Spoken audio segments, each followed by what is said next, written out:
Hi, everyone. Welcome to the Strengthening Institutions Program, or SIP, Technical Assistance Webinar for fiscal year 2023. In comparison to previous years, our competition has been announced early, and you have 60 days this time to submit your grants, so we're very pleased about that.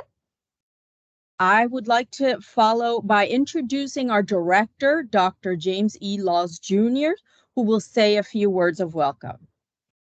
Good afternoon, everybody. Nalini, can you all hear me okay? You can? Okay. Well, first of all, I want to thank everyone for participating in this webinar. Thank you for your interest in the Strengthening Institutions program. We are pleased, very pleased, that Congress has appropriated enough funding this year for us to offer a new competition in FY23. As Nalini has already mentioned, we are pleased also that we got the congressional budget finalized in enough time that we can offer you 60 days to complete your application this year. SIP is a unique program under the umbrella of the many programs that we offer, and it serves such a diverse population of schools, two-year institutions, four-year institutions, public, private, large, and small. We also have many diverse projects under the umbrella of those that we've already funded. So we're very pleased to have the funding this year to offer a new competition. I want to thank Nalini and Nalini Namdaleves and also Tanya Vaughn for all the work that they've done this year to help bring this competition about. There's a lot that goes on in the background, and having such a wonderful staff to pull it all together is necessary. So I want to take an opportunity to thank both of them. And thank you for all that you do to help us improve education for our nation's students. So having said that, Nalini, Tanya, I will turn the program back over to you all. Thank you. Thank you, James. I would like to now introduce my colleague, Tanya Vaughn, who will be a presenter today and is also one of our organizers. She is our team's mistress, who will help us through anything, and she will also tell us a few housekeeping items. Tanya? Good afternoon, everyone. Can you hear me okay?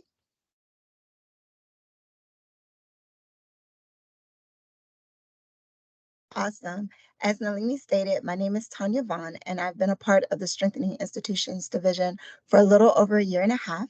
I am one of 7 program officers with the Strengthening Institutions program. I would like to cover a few housekeeping items before we get started. You may have noticed when you logged in that this webinar is being recorded. It has been our experience that limiting the number of cameras that are on increases the quality of the recording. Therefore, your cameras and microphones are disabled.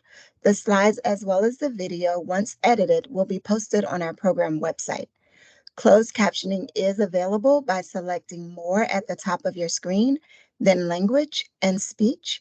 Then you will turn on live captions. If you have questions, please write them in the chat.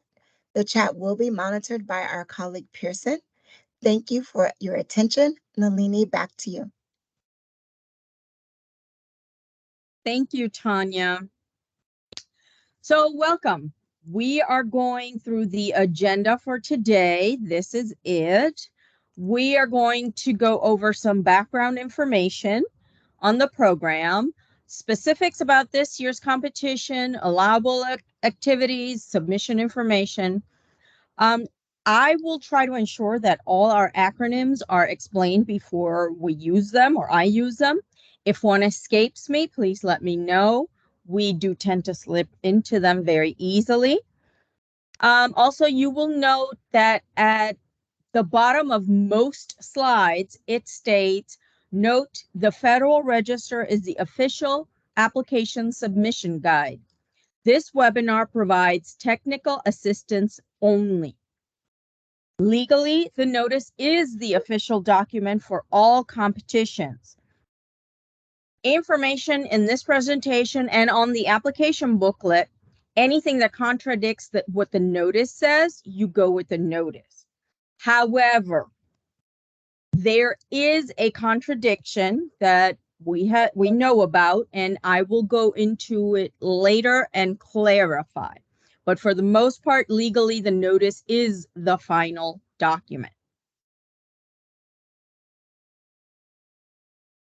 So for those of you who are not familiar with the program, SIP provides institutions of higher education that are eligible with assistance to help them become self-sufficient, expand their capacity to serve low-income students, and improve and strengthen the institution itself in terms of academic quality, institutional management, and fiscal stability.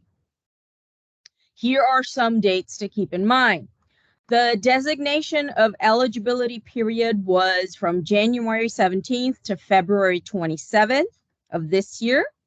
It is now closed.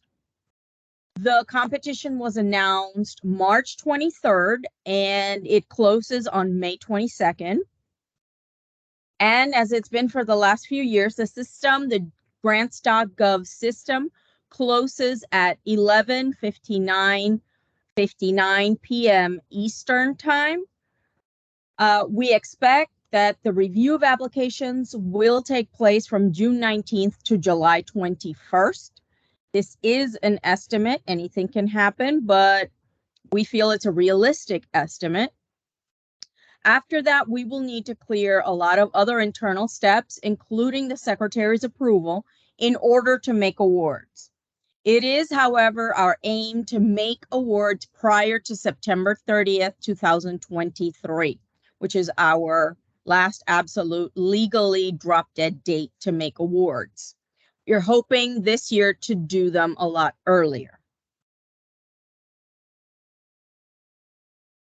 So this year's competition at a glance, this is a summary. This is an A competition, 84031A is our assistance listing number. We had one for F, but that was focused only on evidence. We don't have that this year.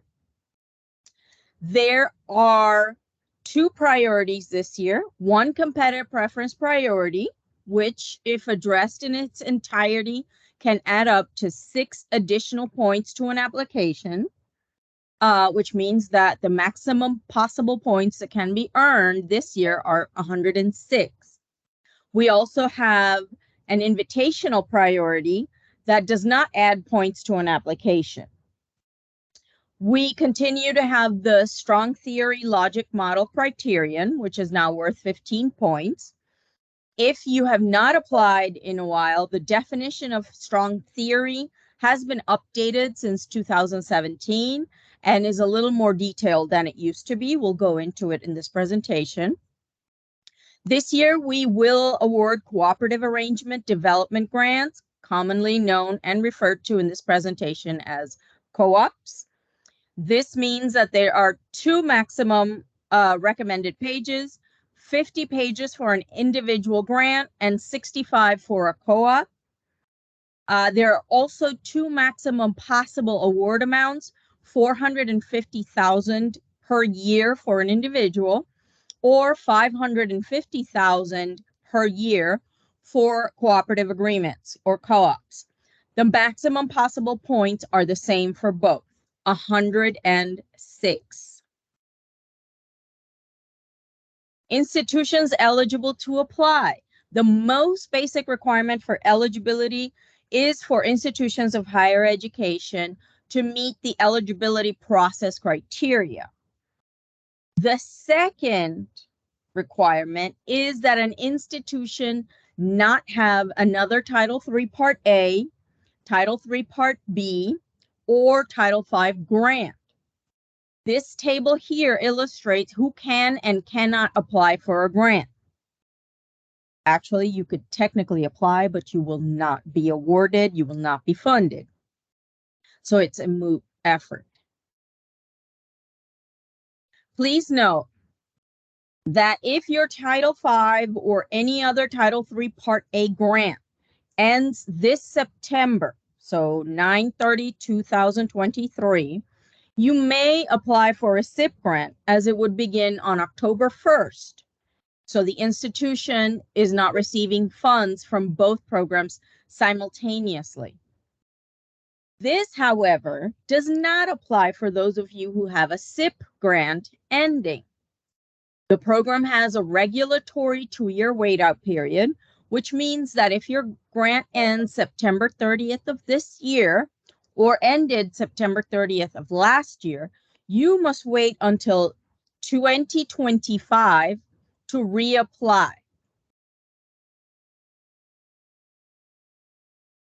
As I mentioned earlier, we have the two types of grants, the co-ops and individuals.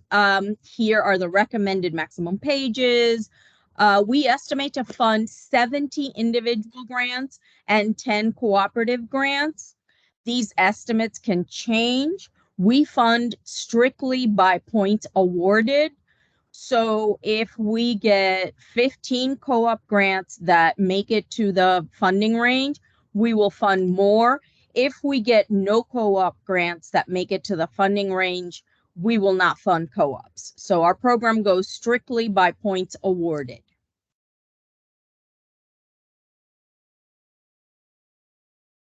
So co-ops. These grants are essentially collaborations between 2 or more institutions. Oh, wait, I skipped a slide. There we go. Excuse me. These are collaborations between 2 or more institutions that are working together on common problems. In a co-op, the lead institution, the one that submits the application on behalf of the group, must be an eligible institution.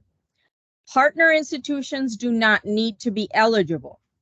It is only the lead, and that is the institution that is responsible for the grant in the Department of Education's eyes. So the financials, all the reporting, all that is the responsibility of that lead institution. When does it make sense to join forces with other institutions? Both institutions can solve a common problem. For example, the most common example is a 2-year institution working with a local 4-year institution to create a pipeline that aims to increase the number of students with a college degree. The institutions benefit equally from the arrangement, or equitably, I should say. Working together enhances the impact of the activities and it lessens costs. There are, however, some problems with co-ops. They are wonderful, but working sometimes within 2 or more institutional systems can have its complications, even within campuses in a system. It's part of the complication is with describing your collaboration, clarifying what the parameters of the project are, what will be done by whom, how information will flow between the institutions. This is not to discourage anyone from applying for a co-op, just sharing information so you maximize your chances of success and be aware of these possible roadblocks. Remember that an institution can have an individual and a co-op grant simultaneously, and that co-ops are exempt from that 2-year wait-out period. So we are constantly trying to encourage institutions to work together because you can have an individual and a co-op at the same time. The competitive preference priority. This year's competitive preference priority is increasing post-secondary education, access, affordability, completion, and post-enrollment student success. It earns you up to 6 additional points. It is for projects that are designed to increase post-secondary access, affordability, completion, and post-enrollment success for underserved students by addressing one or more of the following priority areas. Establishing a system of high-quality data collection and analysis, supporting the development and implementation of student success programs that integrate multiple comprehensive and evidence-based services or initiatives, supporting the development and implementation of high-quality and accessible learning opportunities. each component of the priority is worth 2 points. As you all know, as you're all higher education experts, these components have always been important in higher education. However, after the world was set on fire with COVID, and we continue to work on piecing it back together, their importance is enhanced. Institutions need reliable data to see what is happening with students. Students need proven assistance and services, as well as flexible or accessible pathways to complete their post-secondary education. All three components work well together as a means of getting students back on track. While these components should be part of your grant narrative, you have an additional 3 pages to specifically indicate for reviewers, external reviewers who will score your applications, and internal reviewers, if you get funded, that would be us program officers, how you are addressing this. The invitational priority is very much linked to the CPP, or competitive preference priority. It focuses on students that were previously enrolled in your college or university who had to drop out as a result of the pandemic or any other life reasons. You have 2 additional pages to address this priority. In those 2 pages, you should address which evidence-based, data-driven activities the institution will implement to reach and re-engage those students. If your institution is already employing evidence-based strategies, indicate how those efforts will be enhanced with grant funds. I do want to clarify, because this has come up a couple of times, that this is not recruiting. You're not recruiting new students to your institution. You are re-engaging students that were already in their education pathway at your institution, but for whatever reason had to drop out. Recruitment is unallowable with Title III SIP funds.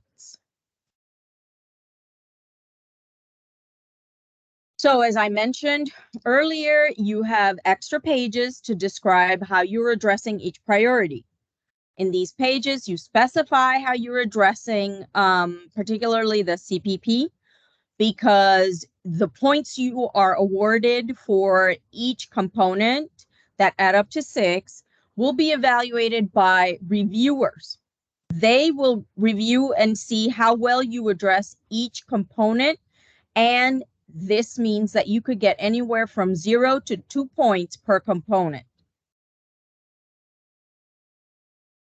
Here are a couple of tables that detail the points and pages for each type of grant, individual and co-op, the pages and the total points.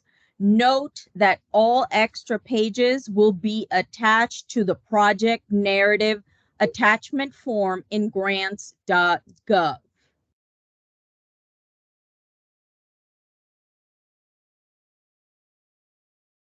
So the correction that I mentioned earlier, formatting. There seems to be a contradiction between what the NIA, the notice, states and what the application booklet and we have been saying. The notice states that you need to, and I think even in the notice there's a discrepancy, that you need to double space everything in the application. However, the booklet states you can single space some text, mainly tables, charts, graphs, titles, headings, footnotes, etc., etc. To clarify, you can single space text in tables, charts, etc. As I said earlier, the notice is paramount. However, also note that we have not made anyone ineligible for formatting issues in years. If you feel more comfortable double spacing, go ahead and double space. However, if you single space text in tables, charts, graphs, etc., you will not be penalized. You will not be eliminated for it. I would not recommend single spacing the entire application, but you will not be eliminated if you single space text and charts, graphs, etc., etc. So let's move on to grant development. Starting with our GEPRA measures. GEPRA stands for Government Performance and Results Act. It has been reauthorized and renamed as GEPRA Modernization Act. You will hear me say this later on. When writing your grant, we recommend you start at the end with what the goals are you hope to achieve. Taking my own advice, I am starting about the goals of the program that we have, so we can start working on those as you work on your grant. This is where our GEPRA indicators come in. GEPRA basically established the indicators for what each program must show for success. It is a report that we submit to Congress, and Congress evaluates our program's effectiveness based on these data. For SIP, the long-term measures are enrollment, retention, graduation of full-time degree-seeking undergraduates, and the cost of successful program outcome, the cost per successful program outcome. What's the federal cost of undergraduate and graduate degree at the institution? There are targets and measures for 2 years and for 4-year institutions. The specific language is included in the application booklet and in the notice inviting applications, or NIA. So please keep in mind that your success is the nation's success, and it keeps this program going to ensure we all succeed. The selection criteria. There are 8 components to your application. And as I mentioned earlier, if you haven't applied in a while, points for some of these criteria have changed. I have bolded and colored in deep red the criteria impacted. They are the logic model or project design. It's now 15 points, not 10. The activity objectives went up 1 point to 16. The evaluation plan went down to 10 points from 15, and the budget is now 6 points.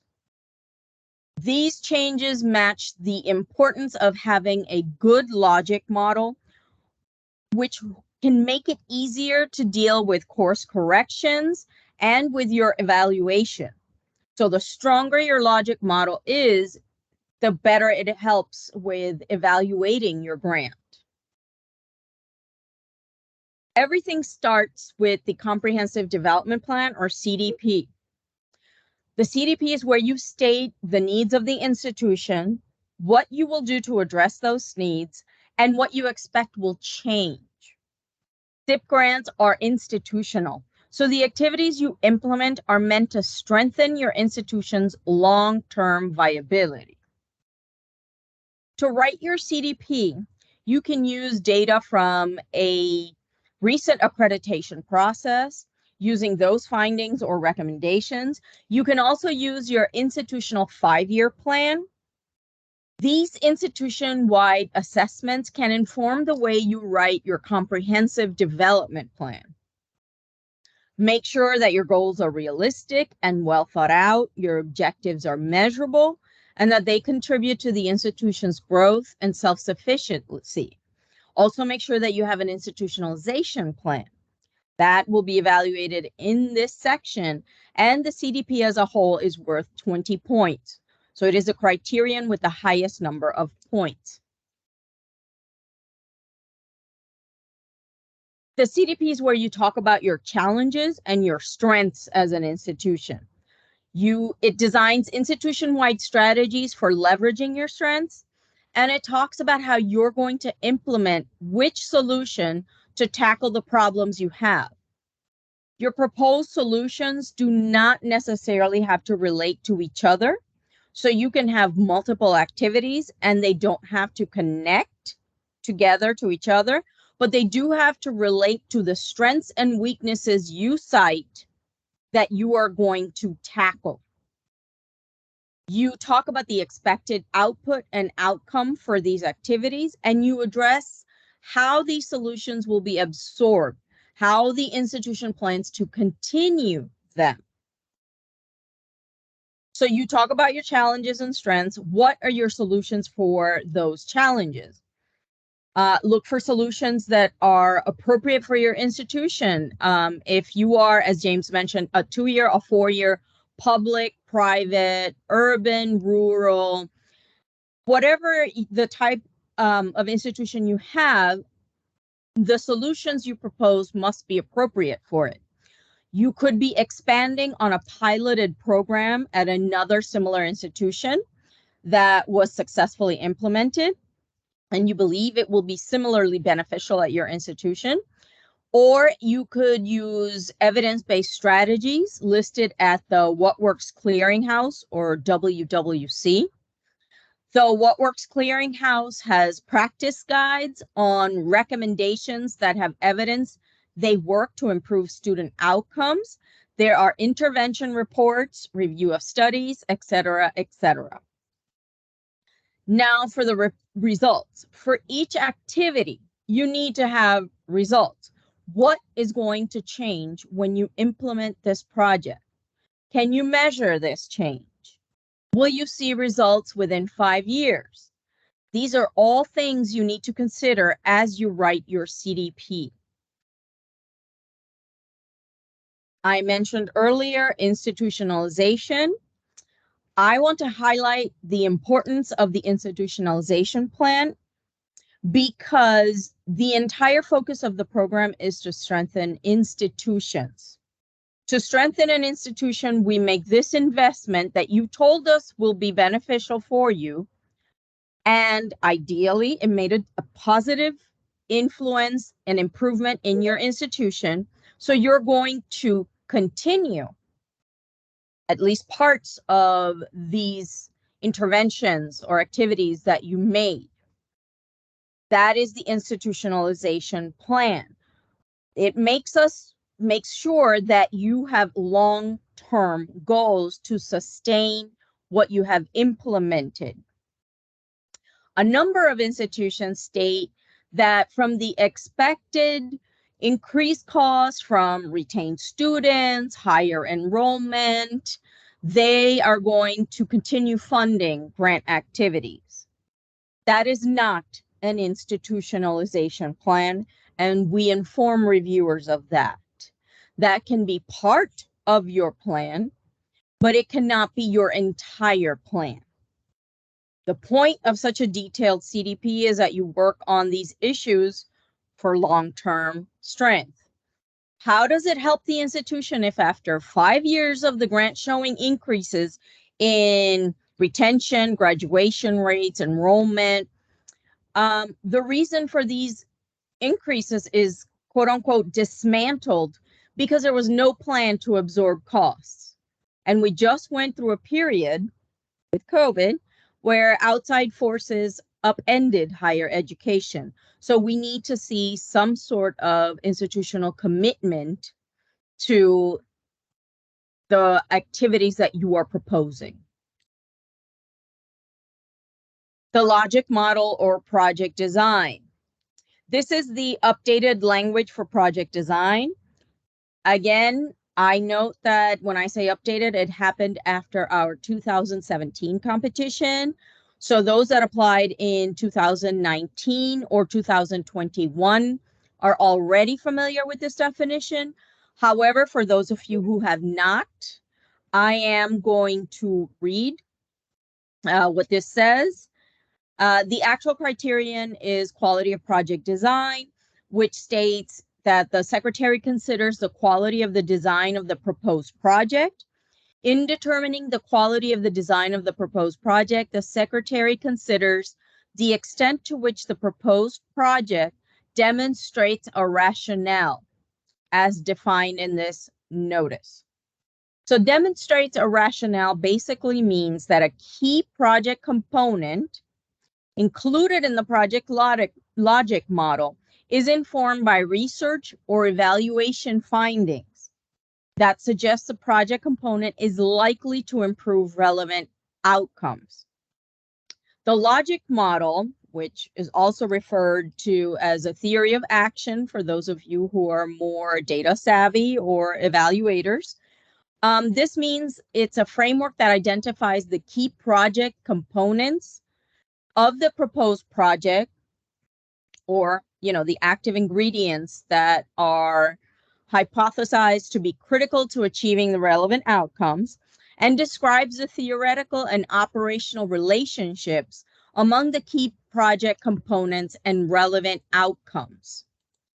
The project component is an activity, a strategy, an intervention, a process, a product, practice, or policy included in a project. Evidence may pertain to an individual project component or to a combination of project components. Relevant outcome means the student outcomes or other outcomes the key project component is designed to improve, consistent with the specific goals of the program. So basically, your logic model is a pictorial representation of your grant, what you are doing, what you expect to happen, and the expected results. This is why it's called your theory of action. Here is a sample logic model. I know it's very hard to see. We do have this in the application booklet, which can be found on our website and in grants.gov. This is very small, but it's just to show you what the pieces of a logic model, the ideal pieces of a logic model should have.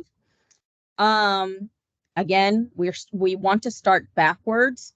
So our basic elements of the project model are the inputs, meaning the resources you bring to the table.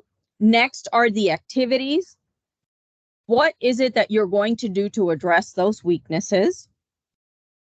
Those are, the project components, as we call them. Activities are followed by your outputs, which in this example look a lot like measurable performance indicators. Given space constraints, the final outputs are listed. Your 5-year, your year 5 performance indicators, not necessarily yearly, although I do recommend, not necessarily for the proposal, but for yourselves in your grant, that you create a logic model for each activity. That would be ideal. Easier to keep track of everything. Easier for us to monitor too.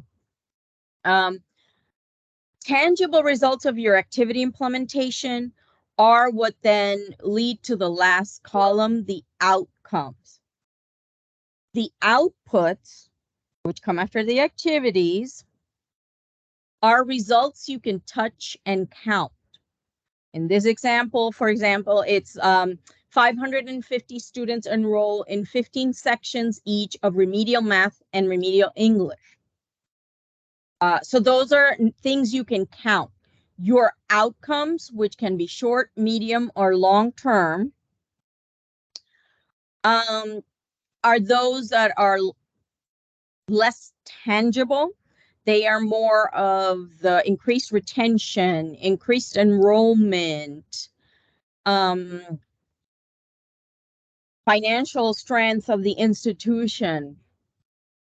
These need to be measured. At least you need to have a few of them to be able to be measured after 5 years of the grant. I understand the graduation rate overall is 6 years now in general, 150%. And it's okay if you have some goals that are more 6-year graduation rate. However, you do need to have some that are you're able to measure them within the 5 years of the grant. In this particular example, there are no medium range outcomes per se. They're mostly short and long term. The last outcome listed is medium, but given that our grants are 5 years in duration, an improvement in the 3-year transfer rate, which is what that what is written there, it could take 5 years. One of the short-term outcomes here would be that the targeted students complete developmental courses at a rate of 10% over baseline. A long-term goal also can be the rate at which targeted students are retained from the first year to their second year, which increases 10% over baseline. That's more of a CDP goal or outcome. These are the non-tangible change you wanted to see at an institution. And it is also aligned with the program's GEPRA indicators, one of which speaks to retention. Another component of the updated logic model definition is the relationship between the project component, the activity, to at least one relevant outcome in a study, research, or evaluation. In this specific example, part of that has been depicted in a table. I'm jumping ahead a little bit here, but you will detail the study chosen, why it was chosen, and all that stuff in the implementation strategy section. But the implementation strategy and the logic model go hand in hand. Studies that can demonstrate a rationale. The definition of demonstrates a rationale includes the words evidence and studies. However, you do not need to worry. You do not need to attach studies as some of you did in the past. The word evidence means that you found some sort of study or research or evaluation of a program that had positive results in whatever outcome you are seeking to impact in your own institution. So it's not necessarily about attaching a study, but as I mentioned earlier, the WWC, or What Works Clearinghouse webpage, has a lot of resources and practice guides on studies they have reviewed that provide successful outcomes for most institutions. Activity objectives. As I mentioned before, activities are project components. The actions that you put in place to reach the goals listed in your CDP. Those actions must include realistic outcomes or goals. This slide just shows you the language of the criterion. But here we're going to go a little more into detail about activities, objectives, and performance indicators. Because the CDP, the logic model, activity objectives, implementation strategy, everything is all linked. Let's go over what we define as an activity. Then we're going to go over the performance indicators and the performance measures. As the slide says, an activity is the intended development, implementation, or restructuring of project, programs, or services. And as you know, there are several interconnected objectives in one activity. Here is an example of an activity: increase student success via supplemental instruction programs. In the spirit of transparency, I do have to say that I do not and cannot take credit for all the next slides. I had help. They were in part developed by our education researchers, Jason and Namika, to explain these concepts. So that also means that I will do a little more reading of these slides since they are the experts, and I will try not to misconstrue their words.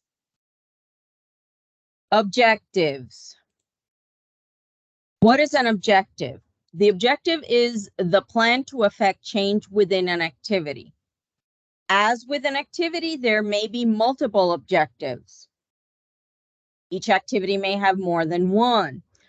Our sample activity that I mentioned earlier was student success via supplemental instruction. Here are two examples of what we mean by objectives. The first is increase the number of students eligible for admission to the fill in the blank program by 10% by May 31st, 2020. So what are the components of this objective? There is the change, the increase, the what, the students eligible for admission, the target, 10%, and the time frame. The second objective, increase the number of students eligible for admission to the fill in the blank program, level 2 by 10% by May 31st, 2020, has the same components. So these are the things that you need to have in your objectives. Performance measures are, I call them indicators or performance measures. I use those terms interchangeably, just so you know. They tend to be items that require a lot of rewriting once grants are funded. And their definition is any quantitative indicator, statistic, or metric used to gauge GEPRA, project, or performance. Again, there may be multiple measures with each objective.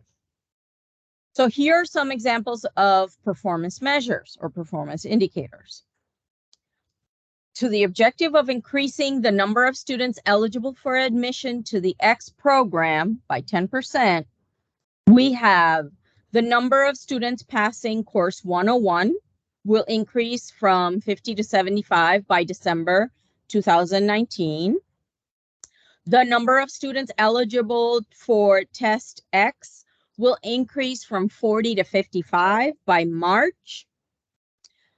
Similar to the second objective, increasing the number of students eligible for X program level 2 by 10%, we have the number of students passing course 101 will increase from 10 to 12 in December. The number of students eligible for text X2 will increase from 20 to 25 by March 2020. My last comment on performance indicators is that process measures or process steps are not performance measures.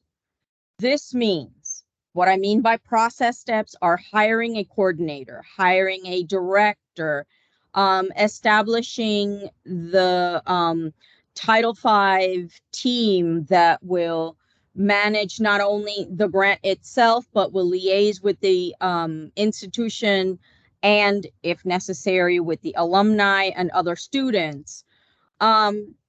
These are not performance measures. They are necessary. Absolutely. And you can report them. They're part of your implementation strategy, certainly. And you report them as milestones in your performance reports, but not as an objective or an indicator per se. So for the activity, here are all the components. To everything together. You have the activity that we talked about. It's hard to see, but again, slides will be available. The full activity name, the 2 objectives, and the 4 performance measures for each of the objectives. Some of the performance measures don't have an end date, but that is because the overall objectives specify that it is during that initial year. So the objective says it will be done by September 30th of XX.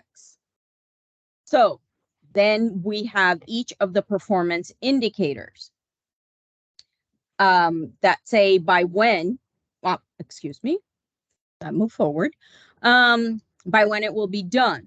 Things to watch out for in this section are unrealistic objectives, such as 90% of all students with low GPAs who participate in tutoring, test out of all year 2 developmental level courses, and that you include yearly breakdowns of your target goal. So don't just write your 5-year objective. Oh, so by September 2023, well, in this case, it will be 2028.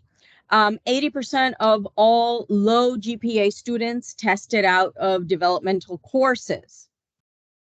The yearly breakdown would be 20% by year 2, 20% by year 3, etc., etc. Don't let the reviewers guess that means your target every year is 20%. You need to spell it out in your grant. It may be that year 1, your target is going to be 15%. In year 2, excuse me, it's going to be 15% because you're still in the setup process, et cetera, but then by year 3, you expect it to be 25%. Don't let the reviewers guess anything in your application. You need to spell it all out. Implementation strategy. During the project design criterion discussion, I hinted that the implementation strategy would be important, and it is.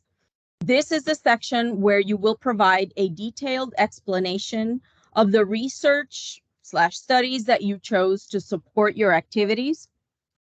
Remember that at least one activity or component must be supported by a study so you can receive the full logic model points. Why did you choose that research? And then part 2, you list every single step you will take to implement the project. Whether it is you have one activity, multiple activities, doesn't matter.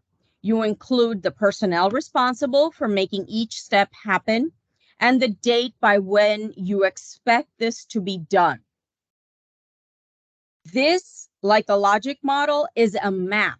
So you can see who's going to be doing what when to make sure that everything, the grant, these projects, these activities move forward. The logic model shows the theory and the big project picture. The implementation strategy is the minutia that goes in to make sure your goals and outputs are realized. Typically, the implementation strategy is depicted as a table. And now I am going to hand it over to Tanya, who will present the next few slides. Hello, everyone. Again, I just want to make sure that the slide did change for everyone and you see key personnel now.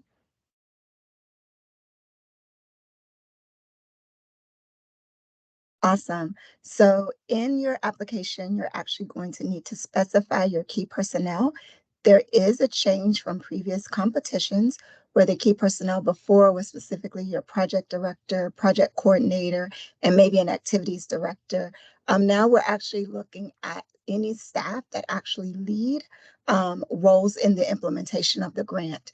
So for an example, you may have something where you're establishing a part of the grant where faculty can train in technology. The person who's actually leading that effort for faculty training or that center would be also considered key personnel. There must be a description of their actual qualifications and experience and how it actually relates to that component of the grant that's led by them. Even if you have someone in mind, please make sure that you include this information as though that position is vacant. Do not simply list the qualifications of that person. One thing that you could do is use a table with a column of the expected or desired qualifications, and then list their qualifications next to that of the person that you're using as your candidate. You want to also make sure that you provide realistic time commitments for key personnel. For example, if your project director is listed as 10%, then you want to show that there's an activity director or someone that is doing the day-to-day operations that actually is going to be 100% time and effort on the grant. Lastly, in this section, also please note that if there is a vice president or a provost listed as the project director, that person their salary must be paid as in-kind contribution. They cannot be paid by the grant. And we're going to actually discuss this in greater detail when we go to the unallowable activities. So for the project management plan, you've already listed the steps and who's responsible for them in the implementation strategy. Now you just want to explain how the grant will be managed to ensure that those steps actually take place and that the right people are responsible for the correct task. Still discussing the project management plan, you want to also make sure that you provide an organizational chart. It needs to be clear, the project director for this grant and where they fall within the institution. We want to make sure that that person has access to the president or the CEO. And as much as possible, we need to make sure that the project doesn't get mired in institutional politics. These are grants that actually strengthen your institution. So you want to make sure that institutional leadership is kept informed if you want to actually have a lasting change. For the evaluation plan, at this point of the application, you've already mapped out your institutional outcomes or goals in the comprehensive development plan. You have a theory of action or logic model that summarizes your path. You've also established your activities that will lead to the comprehensive development plan outcomes and to their individual activity outcomes. You have the outputs or performance indicators that mark your progress, and you've established why you've chosen to take this course of action and who's going to lead it and how. This brings us to your evaluation.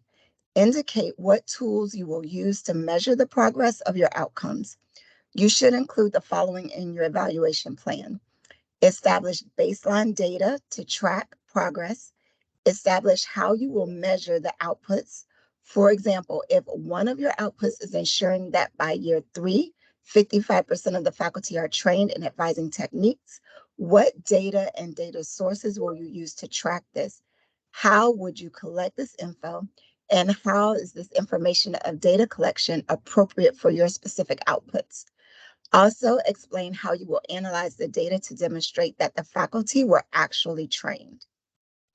You need to have formative data, the measure of the outputs of the yearly steps that you actually take to ensure the objectives or outcomes are successful, as well as summative data, the measure of the activity as a whole, that measure of the entire 5 years of the implementation. You want to also detail who is going to be responsible for establishing this information. You'll need to measure the outcomes and outputs and how that information will actually be measured.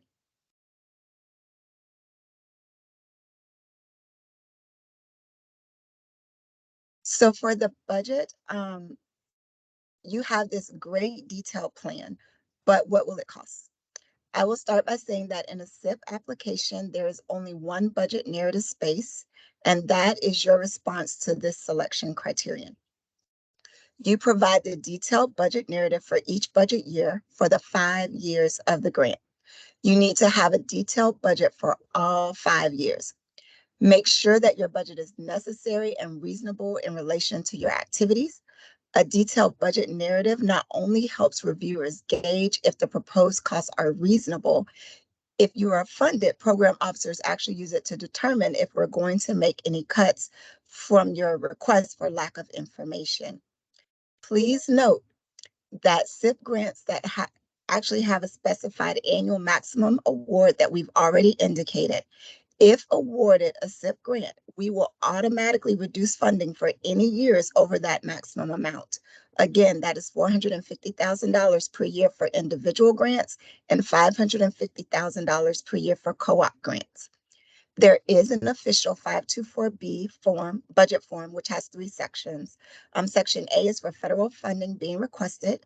Section B is for those institutional funds that are being contributed for the grant. And lastly, the form also has a section C, a narrative portion. You will not use this for SIP competitions. Again, you will use that one section that's available in the narrative of the budget section. Please ensure that your narrative and the 524B form align. When awarding SIP grants, we use 524B for each budget year. So you want to make sure that that information, as far as dollars amounts are concerned, are the same. Now we'll move on to endowment funds. Because endowments are an investment instrument established in an effort to strengthen the long-term ability of an institution, endowments are a part of SIP grants. Endowments generate income and they support operations of other purposes so that you can invest capital and then earn interest and grow the institution's fiscal stability. As we all know, institutions with large endowments had more and better resources to weather the pandemic. The rules are that you can use up to 20% of 1 year's grants funds for your endowment, which means that if you request the maximum amount of $450,000 a year, then you can request $90,000 as annual endowment funds. You have to match a dollar for dollar from other sources at your institution. You have to invest both federal funds as well as the funds that you raise for 20 years. Within those 20 years, you can use up to 50% of the interest that you generate, even for scholarships. Please keep in mind that the dollar for dollar match is from non-federal sources. So you cannot use another grant that you have to match the money. You can also not use real estate. Endowment is not an activity per se, but you do need to indicate the name or title of the person who's going to manage the endowment. You can do this under key personnel and or in the budget section. Please remember that if you request an endowment, you must report yearly on the investment for 20 years. We have an electronic system where you do that, and even when the grant ends, the institution is responsible for reporting on these funds. Now, moving on to allowable and unallowable activities for our SIP grants. The full list of allowable and unallowable activities are in our statute and regulations. That information is listed on this slide. For the statute, it's in sections 311C to 316C and section 317C. And for the regulations, it's 34 CFR 607.10. As you know, our grants are unique in that we do not tell you how you can spend your grant funds or what to spend them on.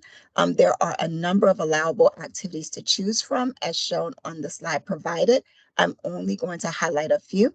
For instance, rental, lease, purchase of scientific or lab equipment, construction, maintenance, renovation, and improvement of your classrooms, laboratories, and other instructional facilities. Tutoring and counseling are listed, as well as the opportunity to improve your academic programs. Now we will highlight some of the unallowable activities that are shown on this slide. Anything that's advertising or public relations costs, purchasing standard office equipment. You may actually purchase instructional equipment, for example, computer workstations for students, but you cannot purchase standard office equipment. We don't provide services to high school students unless they are dually enrolled students at your institution. So no services to high school students, any activity that's operational in nature rather than developmental. Developing or improving non-degree courses unless they are basic skills or development courses. Grant funds cannot be used to develop community-based service programs, organize fundraising, or anything that has to do with religious or sectarian worship is also unallowable. I recommend you go to our website and actually look at the abstracts of institutions that have already been funded. Our web link is going to be listed on the last slide of this presentation. You would go to awards, and then you can see the types of activities that others have implemented. You may also Google SIP Title III Part A to find our website.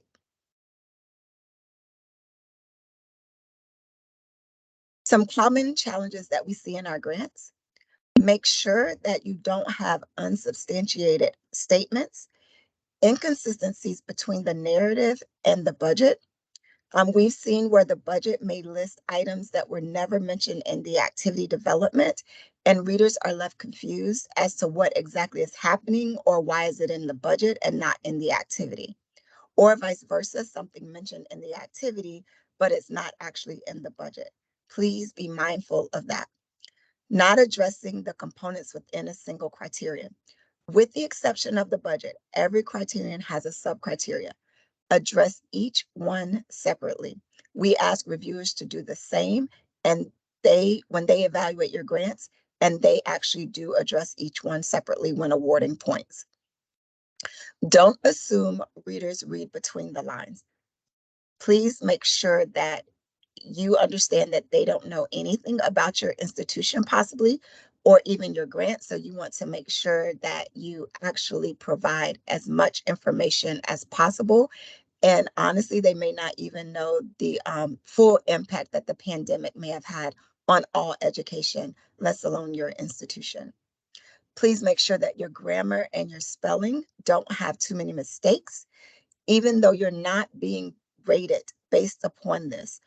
You yourselves know as you work that if you see too many errors, then it seems like the proposal wasn't crafted with care and people are less willing to give the benefit of the doubt.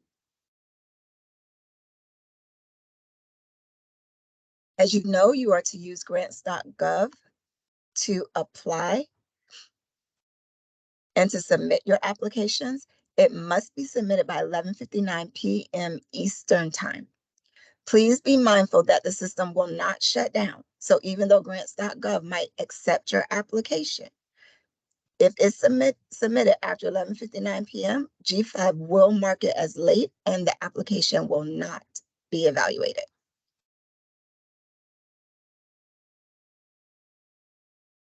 For the SIP program profile form, your application will not be eliminated if you don't include this form.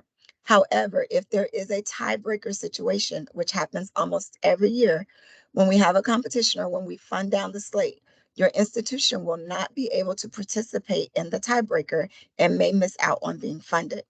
You will recreate the form in the application and complete all the information and attach it to the project narrative attachment form.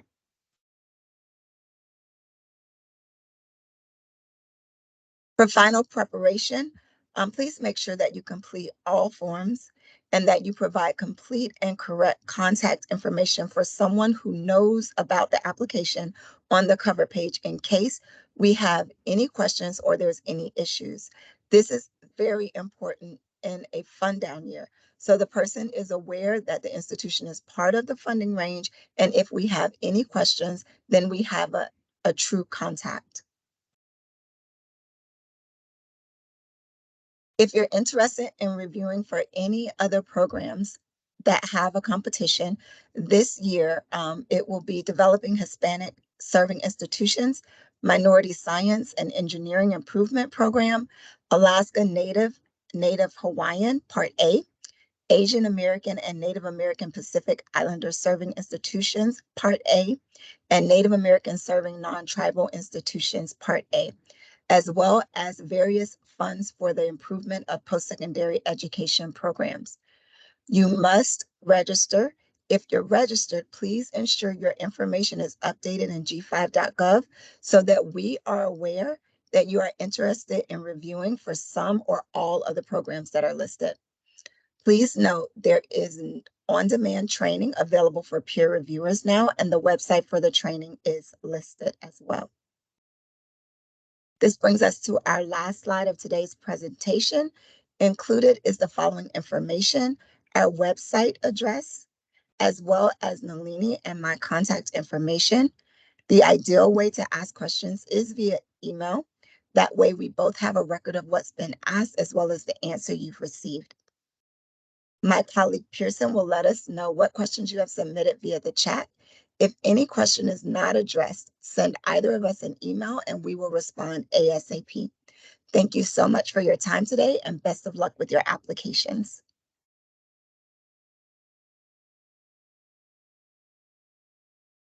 Thank you, Tanya. Pearson, is there anything that you haven't responded to or that we haven't responded to in the chat? David, we recommend that people budget for a yearly conference in DC.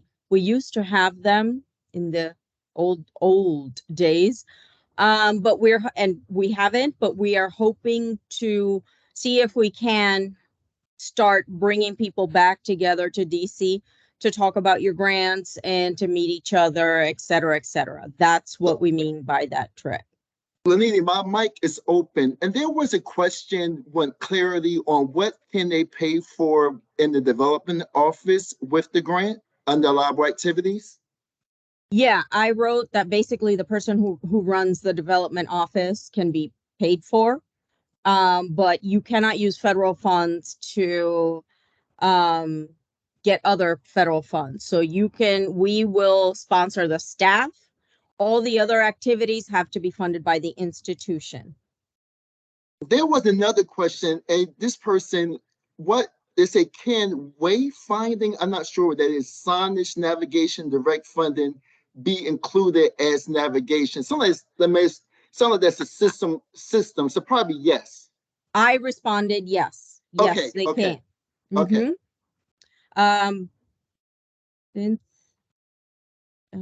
Okay, so David, Cynthia, you mean on the form when we've not placed a name but to be hired? Okay.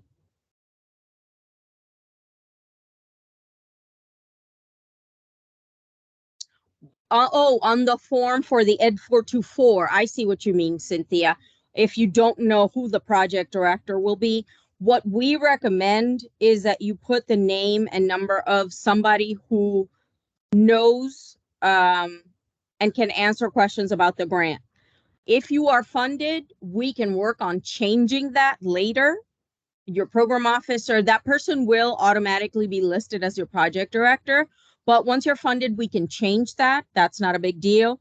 What is important is that you put someone who can answer questions about the application.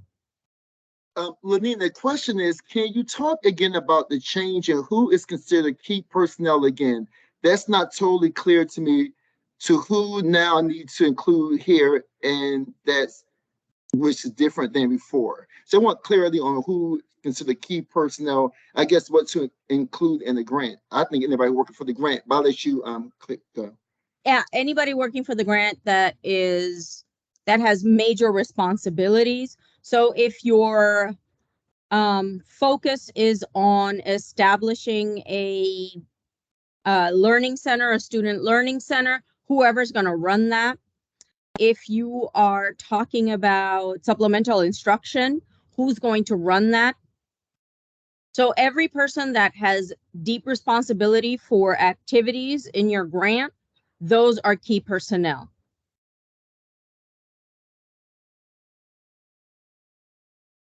So one-page abstract, ideally not single space. Percentages can we allocate to construction or renovations?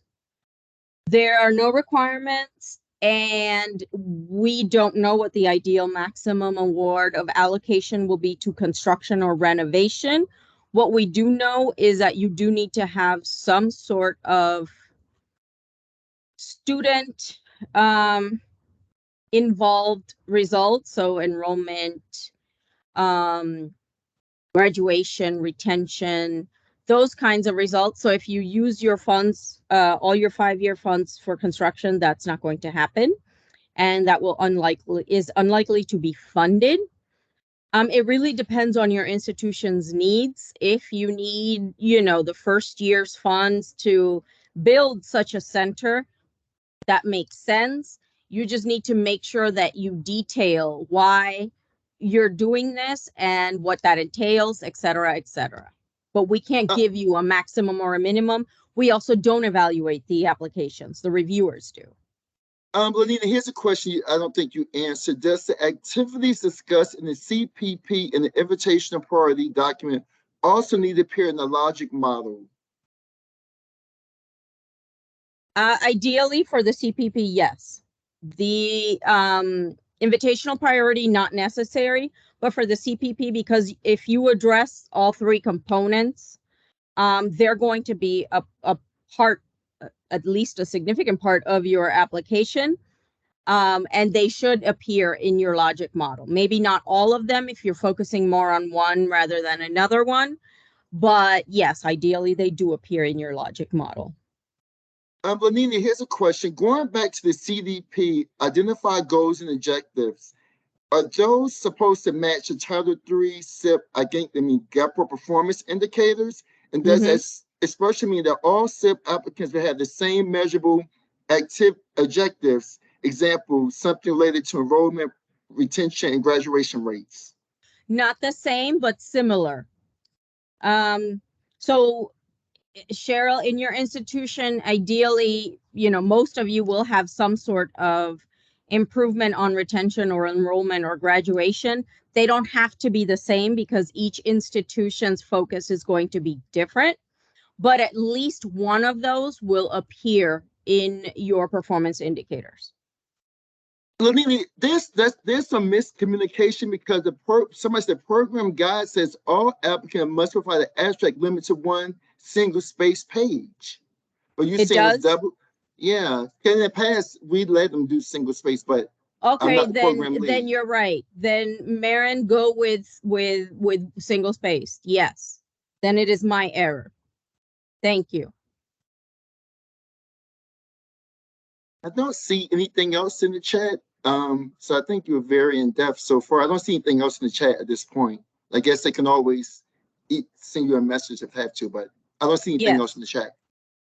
Yes, thank you. Also, for everybody who was kind of confused about objectives, performance indicators, activities, activity objectives, and all those things, the application booklet, which is on our website, on page 58 or thereabouts, there's a table that shows you what exactly we mean by outcomes, what we mean by an activity, objectives, indicators, outputs, et cetera, and yes, the presentation will be available as well as a recording of the presentation, hopefully by Monday next week on our website.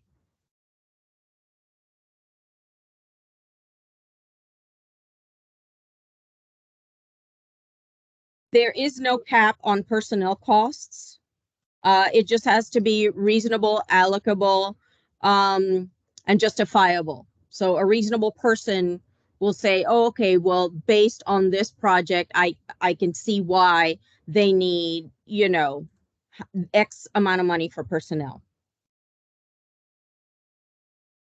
Thank you all for your time. If you have questions, let me know, let Tanya know. Thank you, Pearson, for all your help. And everybody have a good afternoon.